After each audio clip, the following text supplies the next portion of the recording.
I was standing in line at the grocery store, mindlessly scrolling through my phone, when I saw it. Not a text message, not a suspicious photo. A Venmo transaction. My wife Emily had just paid someone named Jake Brennan, 87, $40 with a single emoji, a peach. The thing about being married for 7 years is you develop patterns. Emily never used Venmo. She thought it was too public and preferred cash or her credit card. Yet, here was a payment, time-stamped 2:47 p.m. on a Tuesday, right when she'd told me she was at her book club. I stood there, frozen, as the cashier scanned my items. The beep of the register faded into white noise. My finger hovered over the transaction before I clicked on Jake Brennan's profile. Public.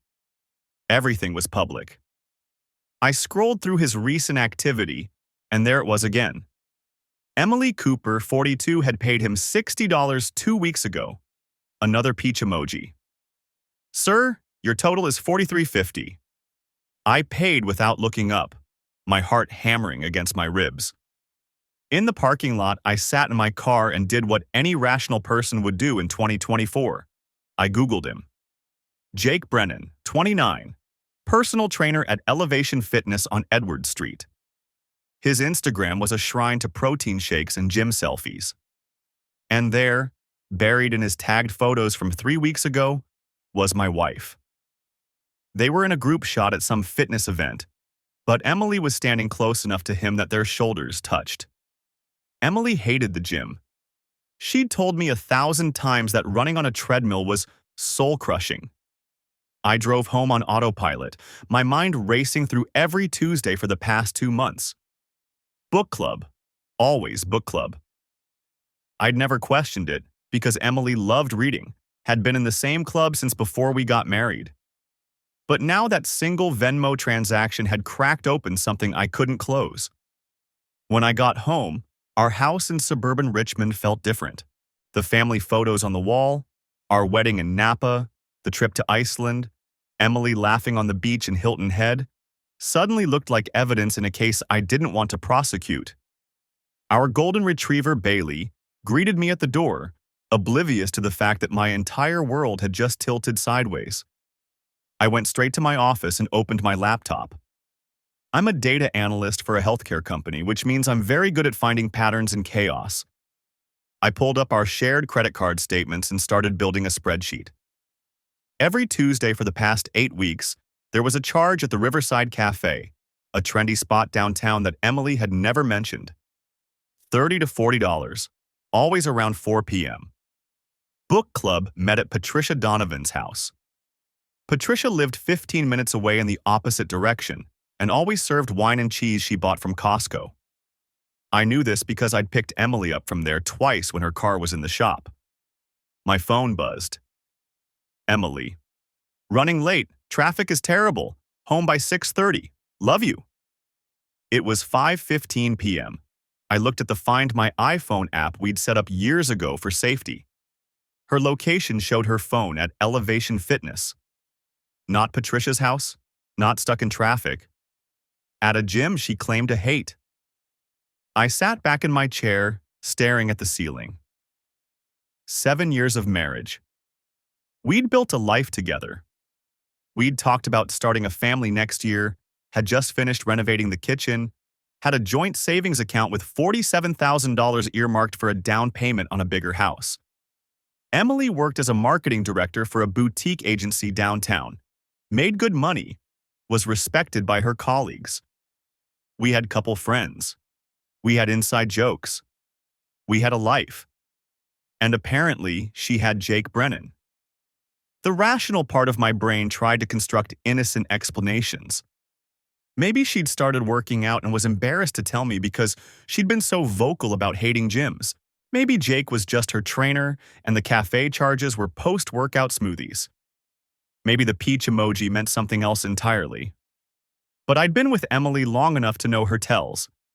The way she'd been extra cheerful lately, almost aggressively so.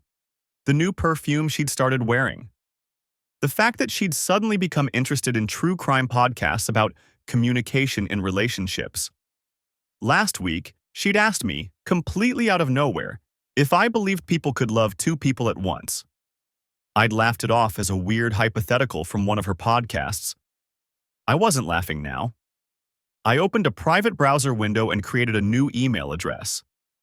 Then I went to Elevation Fitness's website and filled out their contact form, requesting information about personal training sessions with Jake Brennan. Within 10 minutes, I got an automated response with his rate sheet and availability. Tuesdays and Thursdays, 2 to 5 p.m. His slots were marked as fully booked. My hands were shaking. I closed the laptop and went to the kitchen, poured myself a bourbon I didn't want, and stood at the window overlooking our backyard. We'd planted those hydrangeas together last spring. Emily had gotten dirt all over her favorite jeans and laughed about it for days. When had it started? How long had I been the idiot husband who didn't notice? Bailey nudged my leg with her nose, sensing something was wrong. I scratched behind her ears and checked my watch. 5:47 p.m. Emily would be home in 43 minutes, and I had to decide. Confront her now with circumstantial evidence or do what I do best. Gather data, build an airtight case, and find out exactly how deep this went. I pulled out my phone and opened Amazon. 2-day shipping on a voice-activated recording device. Overnight shipping on a dashboard camera with parking mode. I ordered both. Then I texted Emily back, "No rush, take your time. See you soon." The recording device arrived Wednesday morning in discreet Amazon packaging. I was working from home. Told my manager I needed to focus on the quarterly report without office distractions. Really, I needed to be here when the delivery came. Emily had already left for work, kissing me goodbye like she did every morning, her new perfume lingering in the kitchen after she'd gone. I opened the package at the kitchen table. The device was smaller than I'd expected, about the size of a USB drive, with voice activation and 20 hours of battery life. The dashboard camera would arrive Friday. I read through the instructions twice, tested the recording function, then slipped it into my laptop bag. I'd need to plant it in her car before Tuesday. But first, I needed more information. I opened my laptop and pulled up our credit card statements again, this time going back further. 3 months. 4. The Riverside Cafe charges started appearing exactly 8 weeks ago, the same time frame I'd identified yesterday. But there was something else I'd missed in my initial search. Elevation Fitness. A charge for $180 dated 2 months back. Not a monthly membership, those would recur. A single payment, probably for a package of training sessions. I sat back in my chair. So she'd paid the gym directly, then started paying Jake through Venmo. Why the switch? I pulled up Venmo again, scrolling through her payment history. The first payment to Jake Brennan, 87, was 7 weeks ago. $60, no emoji. The second was 6 weeks ago, same amount, peach emoji. Then they became regular, every Tuesday. My phone buzzed. Emily. Missing you today. Lunch meeting ran long, barely had time to eat. How's the report coming? I stared at the message. She was good at this, the casual check-ins, the mundane details that painted a picture of normalcy. I wondered how many of these texts had been lies, how many lunch meetings had actually been something else. Report's fine. Want me to pick up dinner? That would be amazing. Surprise me? I set the phone down and returned to my laptop. I needed to see Jake Brennan's schedule more clearly. His Instagram had been helpful, but I needed something concrete. I navigated to Elevation Fitness's website and clicked on the Our Trainers section. There he was. Jake Brennan, with his professional headshot and list of certifications. NASM Certified Personal Trainer. Precision Nutrition Level 1. Specializes in strength training and body recomposition. And there, at the bottom of his bio, a link. Book a session. I clicked it. The booking system opened to a calendar interface. I selected Jake's name from the drop-down menu and watched his availability populate. Most of his slots were marked as booked, but the pattern was clear. Tuesday afternoons, 2 to 5 p.m. blocked out entirely. Every single week. I took a screenshot. Then I did something I hadn't planned on doing. I created a fake email address, used a random name generator, came up with Daniel Foster, and filled out the contact form requesting information about personal training packages. In the comments section, I wrote, "Interested in Tuesday afternoon sessions. Saw Jake has regular availability during that time." I hit submit before I could second-guess myself. Bailey wandered into the kitchen and dropped a tennis ball at my feet. I looked down at him, at his expectant face, and felt something crack in my chest. This dog had been there when we brought him home as a puppy, when Emily had cried happy tears because she'd always wanted a golden retriever. He'd been there for every anniversary, every lazy Sunday morning, every fight and makeup. He had no idea that the life he knew might be ending. I threw the ball down the hallway and watched him scramble after it. My laptop chimed. An email notification. I opened it, expecting a confirmation message or auto-reply. Instead, it was from Elevation Fitness, from someone named Ashley in Member Services. "Hi, Daniel. Thanks for your interest. Jake is one of our most popular trainers. Unfortunately, his Tuesday afternoon slots are permanently booked with a long-term client, but he has availability Wednesday and Thursday afternoons or Saturday mornings. Would any of those work for you? We also have several other excellent trainers who have Tuesday availability if that's your preferred day. Let me know and we can set up a complimentary consultation. Best, Ashley." Permanently booked with a long-term client. I read the email 3 times. Then I opened a new browser window and searched for the Riverside Cafe. I'd looked at the charges but hadn't actually investigated the place itself. The website loaded, a small bistro on Edward Street, about 2 miles from Elevation Fitness. Upscale casual, farm-to-table menu, wine list. The kind of place you'd go for a nice lunch. Or a post-workout meal with someone you were trying to impress. I clicked on their Instagram. Photos of artfully plated salads, craft cocktails, the interior with its exposed brick and Edison bulbs. I scrolled through recent posts, not sure what I was looking for. Then I saw it. A photo from 3 weeks ago, tagged "Nodger Regular Tuesday." The caption read, "Our favorite lunch date couple is back. Thanks for making us part of your weekly tradition." The photo showed a table by the window, 2 plates of food, 2 wine glasses. The faces were deliberately blurred for privacy, but I could see enough. A woman with dark hair, Emily's length, Emily's build. And across from her, a man in a fitted t-shirt, muscular arms visible. I zoomed in on the photo until the pixels distorted. The woman was wearing a necklace, a delicate silver chain with a small pendant. I'd given Emily that necklace for our 5th anniversary. My hands were shaking. I closed the laptop and stood up, needing to move, needing to do something with the energy coursing through me. Bailey returned with the tennis ball, dropping it hopefully at my feet again, but I walked past him to the living room. The family photos were still there on the mantle. Our wedding day, Emily in her white dress, me in my suit, both of us laughing at something the photographer had said. A vacation to Hilton Head 2 years ago, Emily's face sunburned and happy.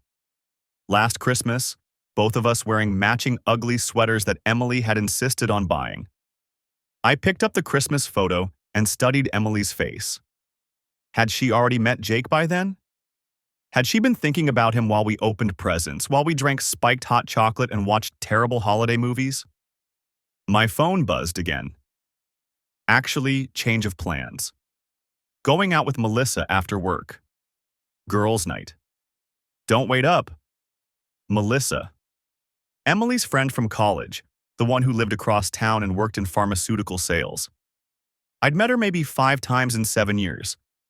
Emily saw her maybe once every few months. Or maybe she didn't. I opened my laptop again and pulled up Emily's location on Find My iPhone, still at her office in the financial district. I checked the time, 4:47 p.m. She usually left work around 5:30. I navigated to Melissa's Facebook profile. Emily had shown me her posts before, mostly vacation photos and pictures of her 2 kids. I scrolled through her recent activity. A post from 2 hours ago. Stuck in the worst conference call of my life. Someone save me. I clicked on the post timestamp. 2:43 p.m., posted from somewhere called the Sheraton Conference Center, 40 miles outside the city. If Melissa was at a conference 40 miles away 2 hours ago, she wasn't going out with Emily tonight. I sat very still, the only sound in the house the hum of the refrigerator and Bailey's panting as he waited for me to throw the ball again. Emily had just told me a lie, a direct, deliberate lie that I could verify in real time. This wasn't paranoia. This wasn't me reading too much into Venmo payments or credit card charges or Instagram photos. This was Emily, my wife of 7 years, telling me she was going somewhere with someone when I could prove she wasn't. I looked at her message again. Going out with Melissa after work. Girls' night. Don't wait up. My fingers moved across the keyboard before I'd fully decided what to do. Have fun. Tell Melissa I said hi. I hit send. Then I grabbed my keys, called Bailey into his crate, and headed for the door. I knew exactly where Emily would be going after work, and it wasn't to meet Melissa for girls' night. I was going to find out what Tuesday afternoons really looked like. I sat in my car outside the house for 3 minutes before starting the engine. The dashboard clock read 7:47 p.m. Emily's location pulsed on my phone. Still at home, still in our bedroom. The surveillance equipment wouldn't arrive until tomorrow, but I didn't need cameras to follow my wife to wherever she was really going tonight. The lie about Melissa's girls' night sat in my stomach like spoiled food. I drove 2 blocks and parked on Oakmont Avenue, where I had a clear view of our street but wouldn't be visible from our driveway. The neighbor's oak tree provided cover. I killed the headlights and waited. 8:03 p.m. Our garage door opened. Emily's white Lexus backed out, paused, then headed west toward downtown. I waited until she turned the corner before starting my engine. Following someone in real life was harder than it looked in movies. I had to stay far enough back that she wouldn't notice my silver Accord, a car she'd recognize instantly, but close enough not to lose her at traffic lights. My heart hammered against my ribs. Sweat gathered at my collar despite the air conditioning. She took Edwards Boulevard toward the city center, past the Costco where we bought toilet paper in bulk, past the Thai restaurant where we'd celebrated her promotion last year. Normal geography transformed into a map of betrayal. Every landmark held a memory that now felt contaminated. The Lexus signaled right onto Riverside Drive. My breath caught.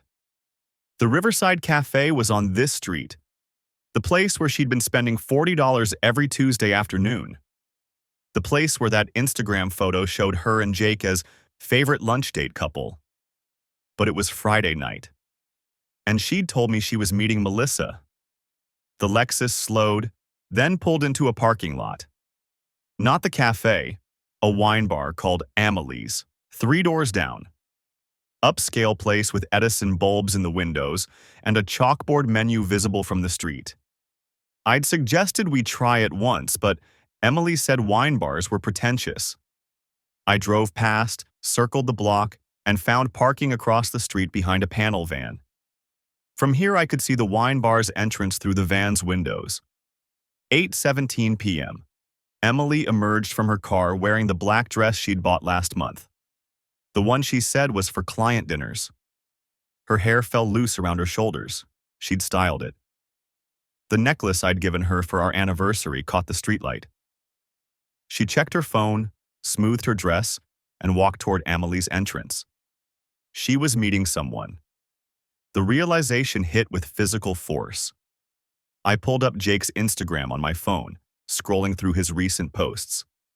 Gym selfies, protein shake promotions, motivational quotes over sunset backgrounds. His last post was from 4 hours ago, a mirror shot at Elevation Fitness with the caption, "Friday gains complete time to refuel." Was she meeting him here? Had their Tuesday afternoon pattern expanded to Friday nights? My phone buzzed. A text from Emily. "Wine bar is so cute. Melissa says hi." The audacity of it. The casual cruelty of that heart emoji. She was actively lying to me in real time while I watched her from across the street. I wanted to storm into that wine bar. Wanted to see her face when I appeared at her table. Wanted to watch her scramble for explanations that wouldn't come. But I didn't move. The data analyst in me knew better. One confrontation would give me one data point. Patience would give me the whole picture. 8:31 p.m. A man approached Amelie's entrance.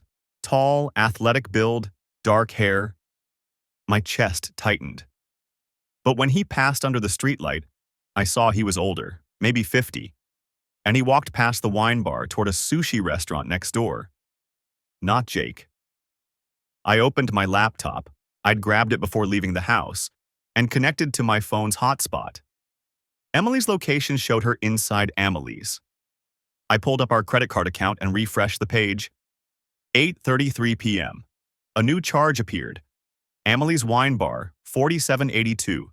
$47. For one person. I Googled the menu. Glasses of wine ranged from $12 to $18. Apps were $15 to $22. She'd ordered multiple items. Or she was splitting the bill with someone whose Venmo she'd pay back later. I watched the entrance for 20 minutes. Couples walked in and out, groups of women laughing, a birthday party with balloons. Normal Friday night in a wine bar in a city where my wife was pretending to be someone she wasn't. 8:54 p.m. Movement at the entrance. Emily emerged, but she wasn't alone. A woman walked beside her. Blonde, maybe 40, wearing jeans and a blazer. They stood outside the entrance talking, and the blonde woman laughed at something Emily said. They hugged. A real hug, not a polite goodbye. And the blonde woman walked toward a blue Honda parked near Emily's Lexus. Not Jake. Not a man at all. The woman got in her Honda and drove away. Emily returned to her car, checked her phone again, and sat in the driver's seat without starting the engine. My phone buzzed. Heading home now. Such a fun night. I watched her Lexus pull out of the parking lot and head east, toward our house. I waited 30 seconds, then followed at a distance. The drive home took 12 minutes. She maintained exactly the speed limit. Her turn signals blinked at appropriate intervals. She was a woman driving home from a pleasant evening with a friend, completely unaware that her husband had watched the entire thing from across the street. When she pulled into our garage, I was still 5 blocks away. I gave her 10 minutes, then pulled into our driveway. The house lights were on. Through the kitchen window, I could see her moving around, probably making tea. She always made chamomile tea after wine. I sat in my car gathering myself. What had I just witnessed? Emily meeting a female friend for wine, exactly what she might do on a girls' night. Except Melissa was 40 miles away at a conference, and Emily had specifically lied about who she was meeting. Why lie about meeting a different friend? Unless the blonde woman wasn't just a friend. Unless she was connected to Jake somehow. A mutual friend? Someone who knew about the affair? Or maybe I'd misread everything. Maybe Emily really was just meeting a friend, and the Melissa lie was a simple mistake. She'd mixed up her plans, forgotten Melissa was traveling. Except Emily didn't make mistakes like that. Her marketing job required managing complex schedules. She lived in her calendar app. She wouldn't forget that Melissa was at a conference. I walked into the house. Bailey greeted me with his usual enthusiasm, tail whipping side to side. Emily called from the kitchen. "Hey, you're back early. How was the office?" I told her I was working late on a data migration project. "Finished faster than expected," I said, walking into the kitchen. She stood at the counter in sweatpants and an old college t-shirt. The black dress was gone. Her hair was pulled into a messy bun. The transformation from wine bar sophistication to casual wife had taken less than 10 minutes. "Want some tea?" she asked. "I just made a pot." "Sure." She poured chamomile into 2 mugs. Hers had a chip on the rim from when she'd dropped it last year. Mine said, "World's okayest husband," a joke gift from her last Christmas. The irony wasn't lost on me. "How was girls' night?" I asked. "Really fun. We went to that wine bar on Riverside. Amelie's? It's adorable. You'd like it." The ease of her lie was remarkable. She met my eyes without hesitation. Her voice held genuine warmth. If I hadn't watched her from across the street, if I hadn't confirmed Melissa's absence, I would have believed every word. "Just you and Melissa?" "Yeah, and Katie joined us for a bit." "You remember Katie from my book club?" Katie. A new name. A new detail added to support the lie. "Right," I said. "Katie." The dashboard camera arrived Saturday morning in a plain Amazon box. I installed it in Emily's car while she was at yoga, the real yoga, according to her location, at the studio 3 miles from our house. The camera was small enough to hide behind the rearview mirror, angled to capture both the driver and passenger seats. The voice-activated recorder went under her seat, secured with industrial Velcro. I tested both devices twice. The video quality was sharp even in low light. The audio picked up my breathing from the driver's seat. Emily came home with a green smoothie and kissed my cheek. "Want to go to the farmer's market?" "Sure," I said. We walked through rows of vegetable stands and artisan bread tables. Emily bought heirloom tomatoes and fresh basil. She linked her arm through mine and talked about planting a fall garden. I watched her smile at the flower vendor and wondered if this woman, my wife, who smelled like lavender and knew exactly which peppers I liked on pizza, was the same person who'd invented a fictional book club member named Katie 3 nights ago. The duality was making me insane. Sunday passed in careful normalcy. We watched a movie. We took Bailey to the dog park. We grilled chicken for dinner. Emily's phone sat face down on the kitchen counter most of the day, and I didn't see her check it once. Monday morning, she left for work at 8:15. I gave it 10 minutes, then opened the surveillance app on my phone.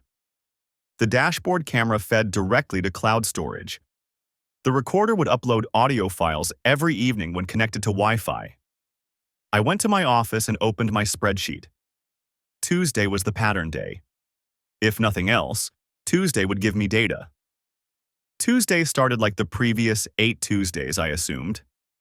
Emily left work at 1:47 p.m. according to her location.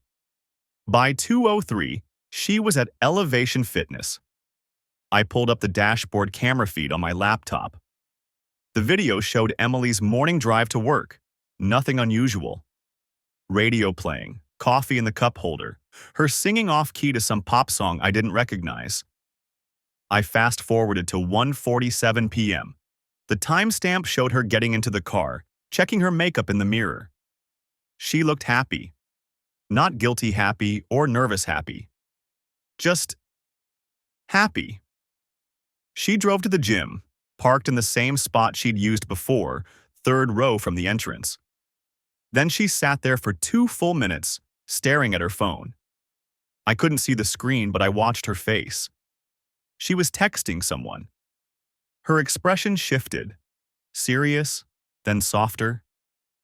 She bit her lower lip, the thing she did when she was thinking hard about something. Finally, she got out of the car.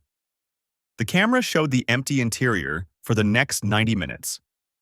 I watched the timestamp tick forward, feeling ridiculous and desperate and justified all at once. At 3:34 p.m., Emily returned to the car. She wasn't alone. Jake Brennan opened the passenger door and slid into the seat beside my wife. I stopped breathing. He looked exactly like his Instagram photos. Dark hair, athletic build, the kind of casual confidence that came from knowing people looked at you. He wore a gray gym shirt with the Elevation logo. He was holding 2 protein shakes. He handed one to Emily. They sat there in her parked car, drinking protein shakes and talking. I couldn't hear the audio yet. The recorder wouldn't upload until tonight. But I could see everything. Their body language. The way Jake gestured with his hands when he talked. The way Emily laughed at something he said. They weren't touching. That was the thing that struck me hardest. They sat separated by the center console, completely appropriate physical distance, just 2 people talking in a car. But Emily's face, God, her face. She looked animated in a way I hadn't seen in months, maybe longer. She leaned forward when she talked, engaged and present and alive. They talked for 11 minutes. Then Jake said something, and Emily's expression changed. She looked down at her lap, nodded slowly. When she looked back up, she seemed sad. Jake reached across the console and squeezed her shoulder. Brief, maybe 3 seconds. Then he got out of the car, tapped the roof twice in goodbye, and walked back toward the gym. Emily sat alone for another 4 minutes. She wasn't crying, but she looked close to it. She pressed her fingers against her eyes, took a long breath, then started the car. The timestamp showed 3:49 p.m. when she pulled out of the parking lot. At 4:02 p.m. she arrived at the Riverside Cafe. I already knew this part. I'd seen the credit card charges, the Instagram photo. But watching it unfold in real time was different. Emily went inside for 43 minutes. When she returned to the car, she was carrying a to-go bag. She set it on the passenger seat, the same seat Jake had occupied less than an hour earlier, and drove home. She arrived at 5:14 p.m. I heard her come through the front door downstairs, heard Bailey's excited greeting, heard Emily's voice, bright and normal. "Hi, baby girl. Did you miss me?" I closed my laptop. When I came downstairs, Emily was unpacking the to-go bag. 2 sandwiches, 2 side salads. "I grabbed dinner," she said. "Figured you'd be working late." "Thanks." I took the sandwich she offered. Turkey and avocado, my usual order from Riverside. We ate at the kitchen table. Emily told me about a difficult client meeting. I told her about a data migration issue at work. We sounded like a married couple. We sounded normal. After dinner, I volunteered to take Bailey for a walk. I needed air. I needed to think. The voice recorder would upload tonight. I'd have audio of whatever Emily and Jake discussed in that car. But watching the video had already told me something important. This wasn't just sex. If they were sleeping together, they'd have gone to a hotel, an apartment, somewhere private. Instead, they met in a gym parking lot in broad daylight and talked for 11 minutes while drinking protein shakes. And Emily had looked sad. Whatever was happening, it was more complicated than an affair. Or maybe it was an affair that was ending. Maybe that's what the sad conversation was about. Jake ending it, Emily accepting the inevitable. But that didn't explain the blonde woman from Friday night. It didn't explain the lies about Melissa and the fictional Katie. I walked Bailey through the neighborhood as the sun set. Past the Johnsons' house with their perfectly trimmed hedges. Past the Carter's place with the basketball hoop in the driveway. Normal houses, normal lives, normal marriages. Or maybe everyone was lying. Maybe every house on this street contained its own surveillance equipment, its own spreadsheets of evidence, its own version of this particular hell. Bailey stopped to sniff a mailbox, and I checked Emily's location on my phone. Home. Exactly where she was supposed to be. When I got back, Emily was loading the dishwasher. She'd changed into sweatpants and one of my old college t-shirts. Her hair was pulled into a messy bun. "I'm going to read for a bit," she said. "Want to watch something later?" "Maybe. I have some work to finish." She kissed me goodnight. Casual, familiar. The kind of kiss we'd exchanged 10,000 times. Then she headed upstairs with her book. I waited until I heard the bedroom door close. Then I went to my office and connected to the voice recorder's upload feed. The file from today was already syncing. 2 hours and 47 minutes of audio from Emily's car. I put in my earbuds and opened the file. The first 90 minutes were nothing. Road noise, radio, Emily singing. Then, at the timestamp matching Jake's arrival, I heard the passenger door open. "Hey," Jake's voice, younger than I'd expected, friendly. "Hi," Emily sounded nervous. "Brought you the usual. Extra protein, no banana." "Thanks." Silence. The sound of them drinking. Then Jake spoke again. "So, did you tell him?" My blood turned to ice. "Not yet." Emily's voice was quiet. "I'm trying to find the right time." "Em, we talked about this. You can't keep waiting." "I know, it's complicated." "It's only complicated because you're making it complicated?" "That's easy for you to say?" More silence. Then Jake, gentler. "How much longer are you going to pretend everything's fine?" Emily's response was barely audible. "I don't know." I sat in my office, earbuds in, listening to my wife discuss when she was going to tell me whatever truth she'd been hiding. The recording continued, but I couldn't process the words anymore. My hands were shaking. She was planning to tell me something. Something big enough that Jake, her trainer, her friend, her whatever he was, kept pushing her to confess. I'd thought I was investigating her. Turned out she was planning her own revelation. I sat in my office Wednesday morning, staring at my monitor without seeing the spreadsheet in front of me. The voice recorder sat in my desk drawer like a loaded weapon. "Did you tell him?" Jake's question looped through my head on repeat. Emily was planning something, some revelation, some conversation she was building up to, rehearsing with Jake in parking lots and wine bars with mysterious blonde women. Whatever it was, she thought I was oblivious enough that she could control the timing. She was wrong. My phone buzzed. Emily's name appeared with a text. "Running to Target after work. Need anything?" I typed back, "We're good." 3 dots appeared, then disappeared. Then appeared again. "Love you." My thumb hovered over the screen. 2 words that used to be automatic now felt like evidence. Like something I needed to examine for hidden meaning, for the lie underneath. "Love you too," I typed. Because what else was I supposed to say? "I know you're lying to me? I've been recording your conversations? Whatever you're planning to tell me, I already know you've been sneaking around for 2 months?" I opened my email instead. 37 unread messages, most of them automated reports I'd normally process before 9 a.m. Today, they looked like hieroglyphics. "You okay?" I looked up. Derek from accounting stood in my doorway, coffee mug in hand, eyebrows raised. "Yeah, fine." "You've been staring at that same pivot table for 20 minutes. He stepped inside, lowering his voice. "Everything good at home?" The question hit like a punch. Derek had been at our wedding. His wife Rachel was in Emily's book club, the real book club, the one that actually met on Thursdays to discuss novels Emily probably hadn't read in months. "Everything's great," I said, just distracted. "Fair enough?"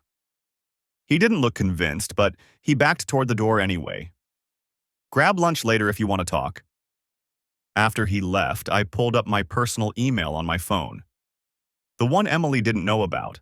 The one I'd created 3 days ago specifically for this situation. I'd been thinking about my next move, about what information I still needed before Emily delivered whatever truth she'd been rehearsing. I needed to know who the blonde woman was. The wine bar had been too dark for facial recognition, even with the dashboard camera's night vision. But I had a timestamp, 7:43 p.m. on Friday, and I had a location, Emily's Wine Bar on Edward Street. I opened a new browser window and navigated to Emily's Instagram page. They posted regularly, wine specials, food photos, the occasional tagged customer photo. I scrolled back to Friday night. There, posted Saturday morning, a collection of candid shots from their Friday evening crowd. Another beautiful night with beautiful people. I expanded each photo, zooming in on faces. The third image showed the bar area, taken from behind the counter. In the background, barely visible in the corner booth, two blonde heads bent together over wine glasses. I screenshot the image and zoomed further. The resolution degraded into pixels, but I could make out enough. Emily's profile. And across from her, the other woman, mid-30s, shoulder-length blonde hair, angular features. I stared at that pixelated face for 5 full minutes. Then I opened Emily's Facebook friends list and started scrolling. It took 40 minutes. Emily had 847 Facebook friends, accumulated over 15 years of social media presence. College roommates, work colleagues, high school acquaintances, random people she'd met at conferences. I filtered for women, then for blonde women, then started clicking through profile pictures one by one. I found her on page 6. Natalie Brooks. Mutual friends, 23. Profile picture showed her at some 5K race, bib number pinned to a running tank. I clicked through to her page. Private. Of course. But her profile picture was public, and it was definitely her. Same angular features, same shoulder-length blonde hair. I clicked on mutual friends. Rachel, Derek's wife, Emily's book club friend. My stomach dropped. I clicked on Rachel's profile, navigated to her photos. There, a book club photo from 6 months ago. 8 women holding wine glasses grinning at the camera. Emily stood third from the left. Natalie Brooks stood at the far right. The caption, Best Thursday nights with the best ladies. So Natalie was in the book club. The real one. The Thursday one, Emily had been skipping for 2 months. I went back to Natalie's profile and clicked Message. Hi, Natalie. I'm Emily's husband. We met briefly at Rachel's barbecue last summer. Quick question. Has Emily mentioned anything about missing book club recently? I'm trying to plan a surprise for her and want to make sure I don't schedule it on a Thursday. Thanks. I hit send before I could second-guess the approach. 30 seconds later, 3 dots appeared. Then, Hi. Emily hasn't been to book club in probably 2 months? We've all been worried about her, actually. She keeps saying she's swamped with work. Is everything okay? My hands went cold. Everything's fine, I typed. Work has been crazy for her. Thanks for confirming. Of course. Tell her we miss her. And actually, I've been meaning to reach out to you about something. Do you have time for coffee sometime this week? I stared at the message. Natalie wanted to meet. About something. Something she'd been meaning to discuss with me specifically. Sure, I typed. Tomorrow work? Say 4 p.m. at Riverside Cafe? The irony of suggesting Emily's Tuesday spot wasn't lost on me. Perfect. See you then. I set the phone down and leaned back in my chair. The pieces were rearranging themselves into a pattern I didn't understand yet. Emily had been lying about book club for 2 months, the same 2 months she'd been seeing Jake. She'd met Natalie, her actual book club friend, secretly on Friday night while lying about meeting Melissa. And now Natalie wanted to meet with me, about something she'd been meaning to discuss. Did you tell him? My office phone rang. I picked up automatically. Hey, Emily's voice, bright and familiar. Sorry to bug you at work. I forgot. Did you already use that spa gift certificate I got you for your birthday? The question was so unexpected I actually laughed. What? The gift certificate. To that place on Broad Street. Remember? I got it for you in March for your birthday, but I can't remember if you ever went. I tried to remember March. My birthday had been relatively uneventful. Dinner at our favorite Italian place, a card, some new running shoes.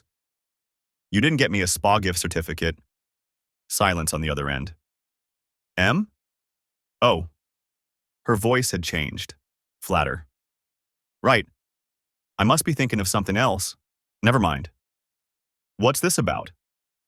Nothing. I found a receipt and thought maybe I'd gotten you one. My mistake. I'll let you get back to work. She hung up before I could respond. I sat there holding the dead phone, my mind racing. A spa gift certificate she thought she'd given me but hadn't. A receipt she'd found. I opened my desk drawer and pulled out the voice recorder. Rewound to Tuesday's recording and listened again to the parking lot conversation. Jake's voice. How much longer are you going to pretend everything's fine? Emily. I don't know. I just need a little more time. Jake. He's going to find out eventually. Better it comes from you. I'd assumed they were talking about an affair, about Emily working up the courage to confess. But what if it wasn't that simple? What if Emily had gotten a spa gift certificate, but not for me? What if she'd given it to someone else and confused who she'd given it to? My phone buzzed with a calendar reminder. Meeting with Natalie Brooks. Tomorrow, 4 p.m. I had 28 hours to figure out what Emily's book club friend wanted to tell me. 28 hours before another piece of this puzzle clicked into place. I closed my office door and pulled up Emily's credit card statements again. Scrolled back to March, around my birthday. There. March 18th. Serenity Spa and Wellness. 175. One gift certificate. Purchased 3 days before my birthday. But I'd never received it. So who had? The spa certificate wouldn't stop bothering me. I sat at my desk Wednesday morning, staring at the credit card statement on my monitor. March 14th. $175 to Serenity Springs Day Spa. Emily's card. The date was 3 days before my birthday. I'd never received it. I pulled up my phone and scrolled back to March. My birthday had been low-key.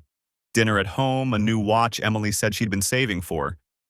She'd made lasagna, my favorite. We'd split a bottle of wine.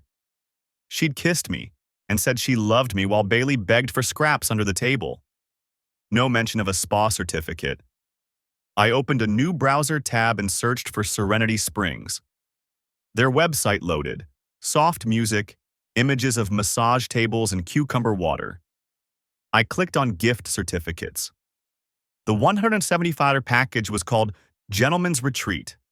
Hot stone massage, facial, and access to their relaxation lounge, specifically designed for men.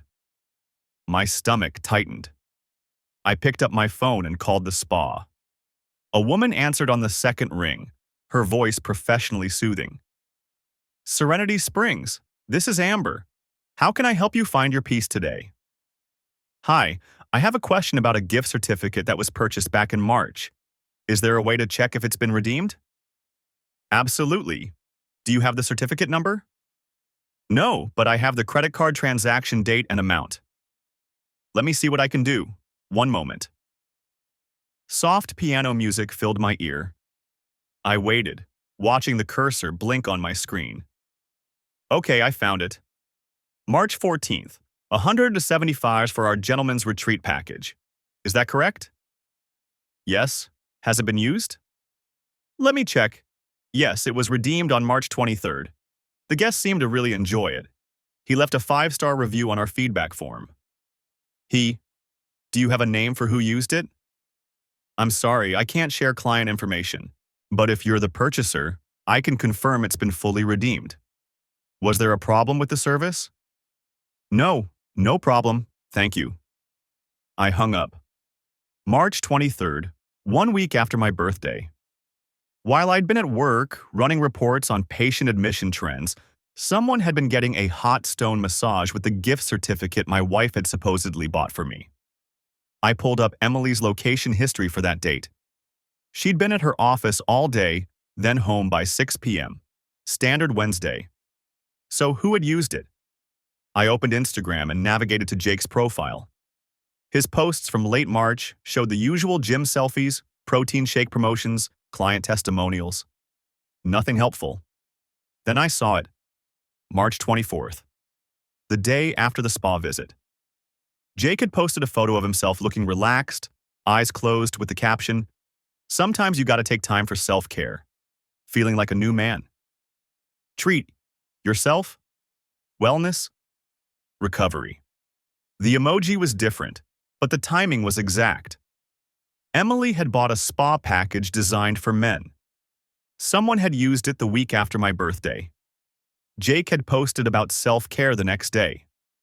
My wife had given my birthday present to her personal trainer. I sat back in my chair, the pieces clicking together with awful clarity. This wasn't just about Tuesday gym sessions or coffee meetings. This was… what? A relationship where she was buying him gifts?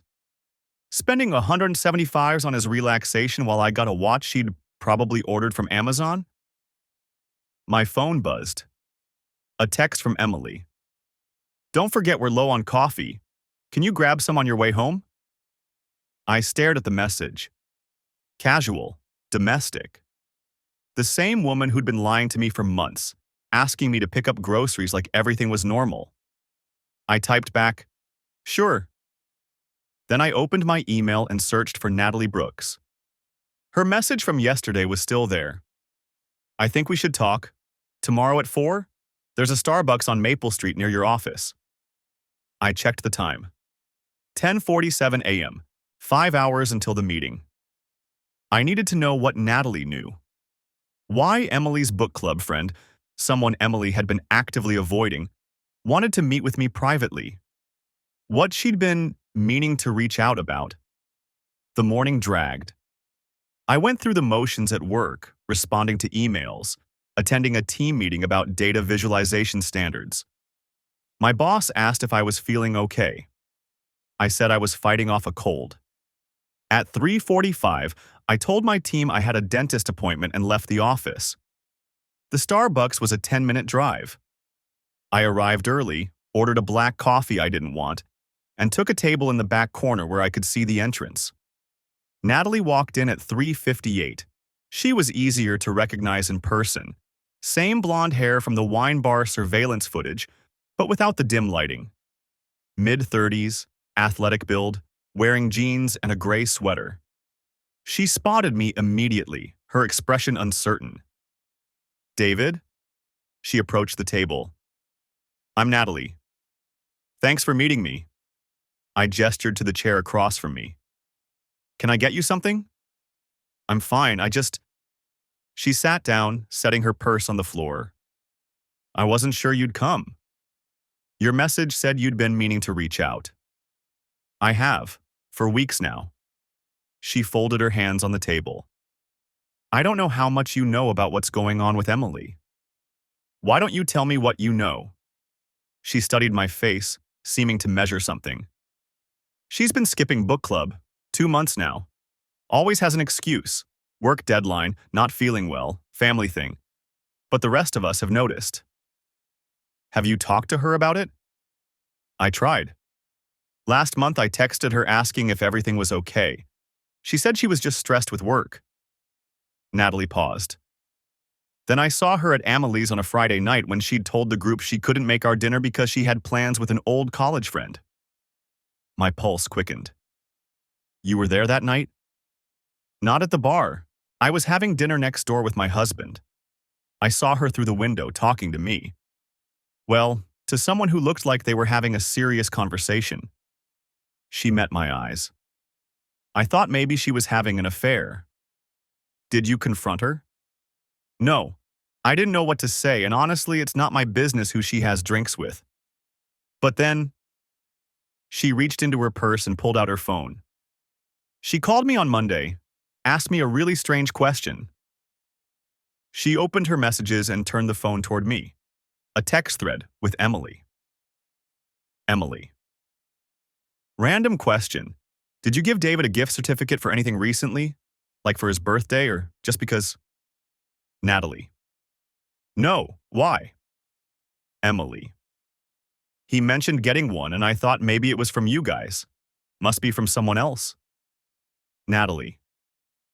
"We sent you both that wine basket for your anniversary, remember? That's it this year. Emily. Right. Must be from his work friends then. Thanks. I read it twice. Emily had asked Natalie if she'd given me a gift certificate, testing her story, making sure the lie would hold. Why would she ask me that? Natalie looked genuinely confused. It seemed so weird. And then I remembered seeing her at the bar when she was supposed to be somewhere else, and I got worried. For you. How did you get my number? Emily mentioned once where you work.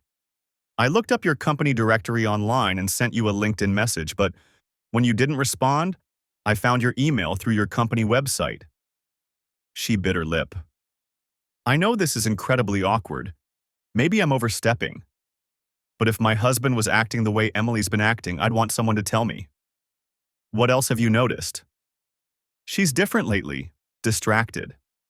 She used to be the first one to respond in our group chat, always organizing things, sharing book recommendations. Now she's distant. And there's something else. Natalie hesitated. About 3 weeks ago, I ran into her at Target. She was buying a men's cologne. Said it was for you, for an early Father's Day gift. We don't have kids. I know, that's why it stuck with me. She corrected herself right away, laughed it off, said she meant for your dad. But your father passed away 2 years ago, didn't he? Emily mentioned it at book club when we read that memoir about grief. The cologne. Another gift that had never reached me. I felt something cold settle in my chest. This wasn't just an affair. This was a pattern of deception so thorough, so calculated, that she was buying gifts for someone else and testing alibis with her friends. There's one more thing, Natalie said quietly. Last Tuesday, I was at the gym, not Elevation, the one on 4th Street. I saw Emily's car in the parking lot of Elevation when I drove past, around 7 p.m. I know she's been going there, but she trailed off. But what? The way she was sitting in her car. She wasn't alone. There was someone in the passenger seat. A man. They were just talking, but she looked upset. Really upset. Natalie's eyes were sympathetic. I'm sorry. I don't know what's going on, but I thought you should know that people are noticing. And that she's been lying. To you, to us, to everyone. I sat back, processing. Natalie had seen the parking lot meeting.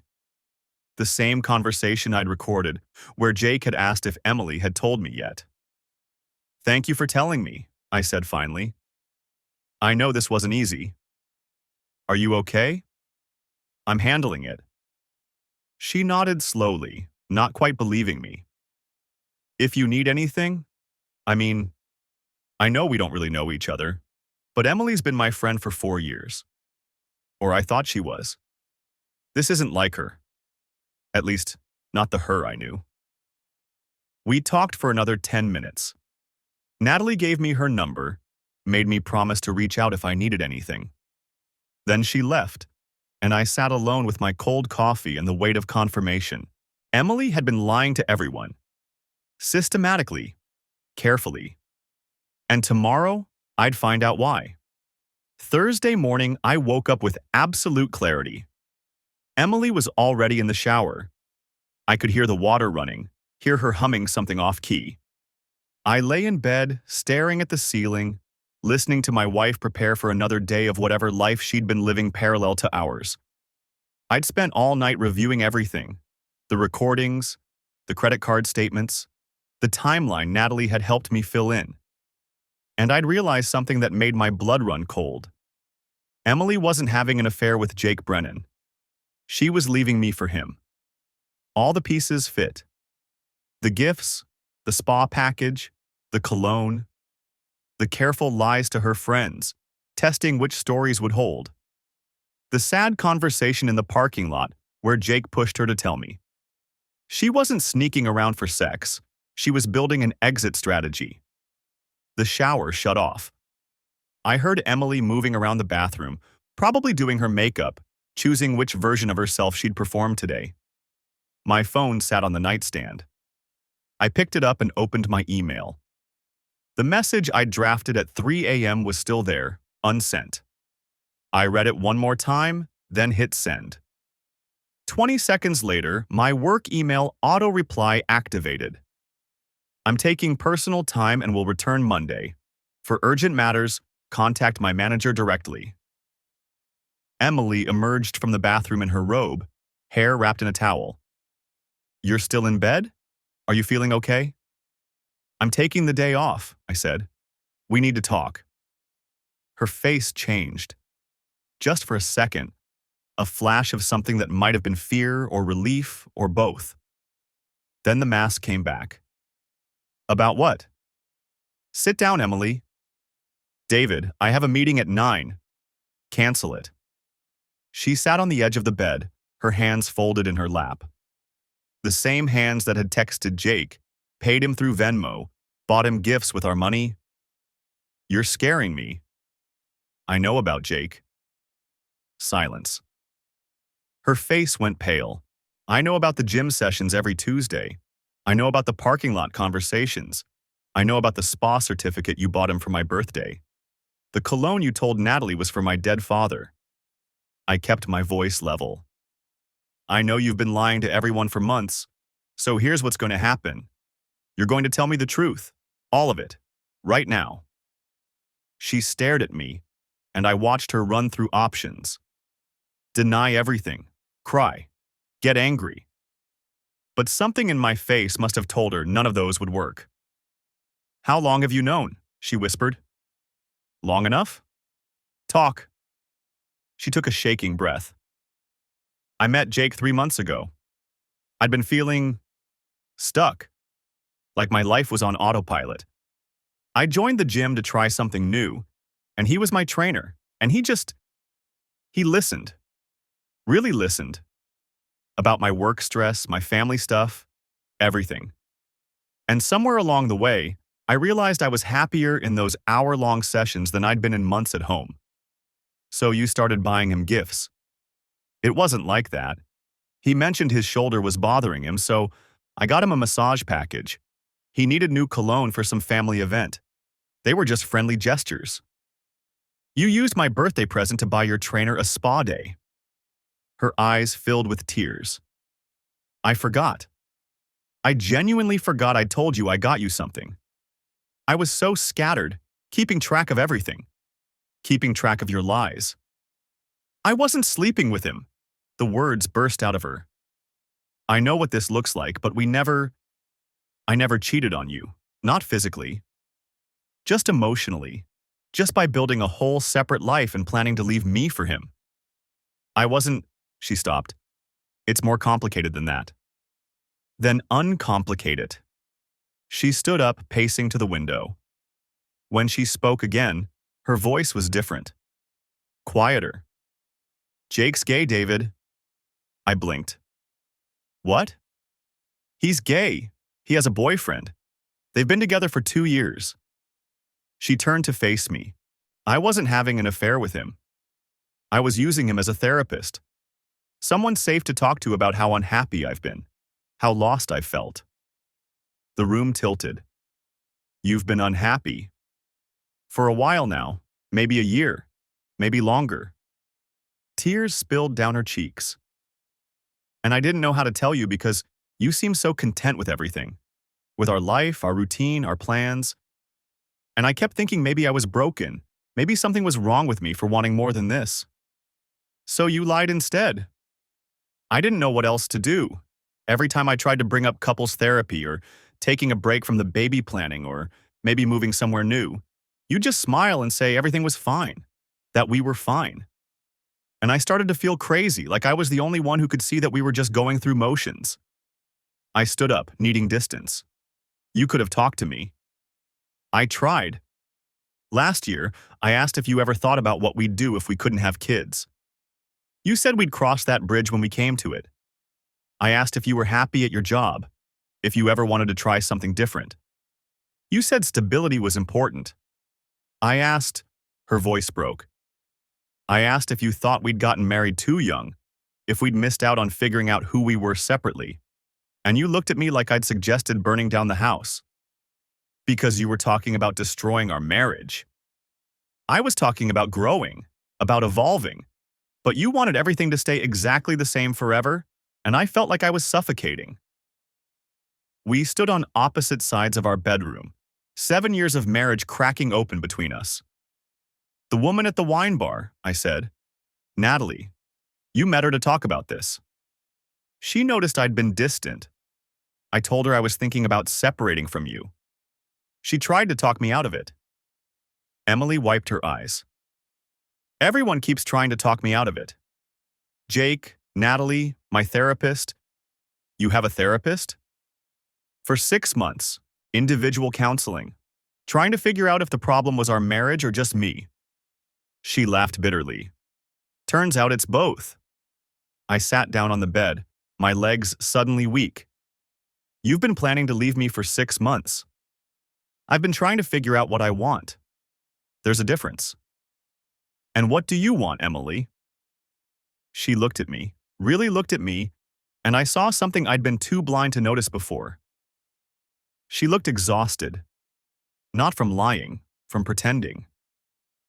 I want to not feel guilty for wanting a different life than the one we planned when I was 23. I want to travel, maybe go back to school, figure out who I am outside of being someone's wife. She paused. I want you to be angry, to yell at me, to show me you actually care about this marriage beyond just maintaining the status quo. I installed cameras in your car, I said quietly. I recorded your conversations. I tracked your location. I built spreadsheets of every lie you told. You think I don't care? Her face crumpled. You investigated me like a case study, like a problem to solve with data. That's exactly what I'm talking about. Even now, you're not asking me how I feel or why I'm unhappy. You're just collecting evidence. She wasn't wrong. I'd spent 2 weeks gathering proof of her deception. I'd planned confrontations, imagined divorce proceedings where I'd win everything because I had documentation. I'd cast myself as the wronged husband and her as the villain. But I'd never once asked myself why my wife of 7 years would rather lie to me than tell me the truth. I don't know how to do this, I admitted. I don't know how to be the person you need. I don't know if I need you to be anyone other than who you are, she said. That's the problem. We're not bad people. We're just wrong for each other. Or maybe we were right once and we're not anymore. Bailey scratched at the bedroom door, wanting in. Emily opened it, and he bounded over to me, tail wagging, completely unaware that his world was ending too. What happens now? I asked. Emily sat down beside me, careful to leave space between us. I think I need to move out for a while. Stay with my sister, maybe. Give us both time to figure out what we actually want instead of what we think we're supposed to want. Is there any version of this where we don't get divorced? She was quiet for a long time. I don't know. Maybe. But we'd have to completely start over. New therapist, new conversations, new everything. And I don't know if you want that. I don't know if I want that. I don't want to lose you. You already have. We've already lost each other. We just didn't notice because we were too busy pretending everything was fine. She was right. I'd been so focused on maintaining our life that I'd stopped actually living it. Stopped seeing her. Stopped asking the hard questions because I was afraid of the answers. I'm sorry, I said, for not paying attention, for making you feel like you couldn't talk to me. I'm sorry for lying, for taking the coward's way out instead of just being honest. She reached over and squeezed my hand. Brief. Sad. We really messed this up, didn't we? Spectacularly. Emily moved out the following week. We told our families we were taking space to work on things, which was technically true. Her mother cried. My brother asked if I needed a lawyer. I said no, not yet. We agreed to split everything fairly. The house would be sold eventually. Bailey would alternate weeks between us until we figured out permanent arrangements. Our friends took sides or tried desperately to stay neutral.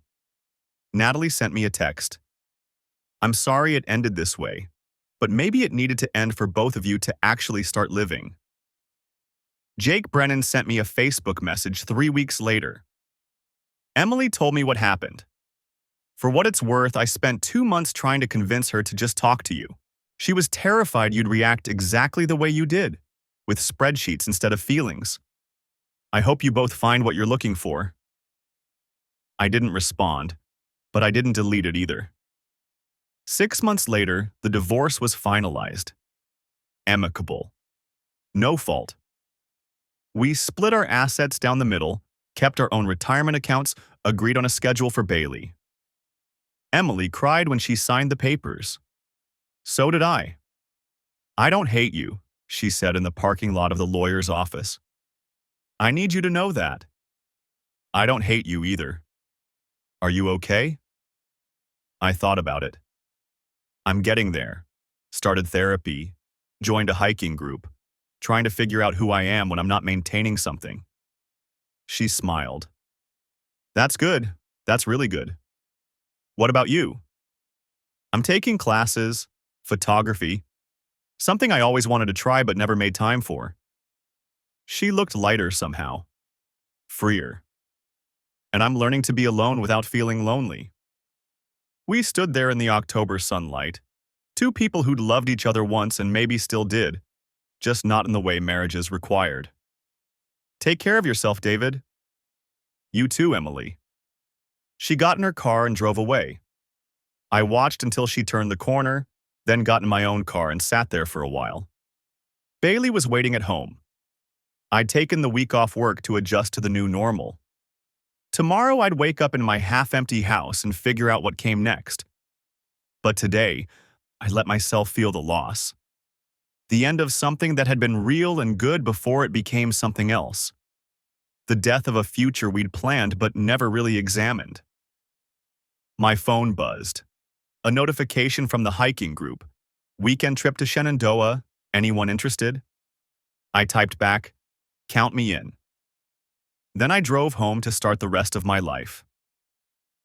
The thing about endings is they're rarely clean. Emily and I didn't hate each other, didn't have a dramatic final confrontation, didn't burn each other's belongings or fight over who hurt whom worse. We just ended. Like a book you close because you've reached the last page, not because the story was bad. I learned something in those months of surveillance and spreadsheets and righteous anger. Being right doesn't matter if you're alone. I'd been so focused on documenting Emily's lies that I'd missed the bigger truth. We'd both been lying. She'd lied about where she was going. I'd lied about being happy with where we were. A year after the divorce, I ran into Jake at a coffee shop. He was with his boyfriend, a tall guy with kind eyes who laughed at something Jake said. Jake saw me, hesitated, then came over. Hey, he said. How are you? Good, really good actually. Emily mentioned you're dating someone. I nodded. Slowly, taking my time.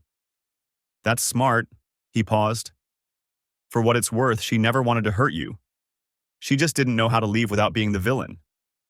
Nobody's the villain, I said. We were just two people who outgrew each other and didn't know how to say it. He smiled. That's a healthier perspective than most divorces get. After he left, I sat with my coffee and thought about Emily. Last I heard, she'd moved to Asheville, was working as a freelance photographer, seemed happy. We didn't talk anymore. Clean breaks were easier. But I hoped she'd found whatever she'd been looking for. I hoped I was finding it too. The moral of this story isn't about trust or betrayal or surveillance equipment. It's simpler and harder than that. You can't investigate your way to intimacy. You can't spreadsheet your way to understanding. You can't solve a relationship like a data problem. Sometimes the person you love becomes a stranger. Sometimes you become a stranger to yourself. And sometimes the bravest thing you can do is admit that the life you built isn't the life either of you wants anymore. I was the winner in the divorce, got the documentation, got the moral high ground, got to tell myself I'd done everything right.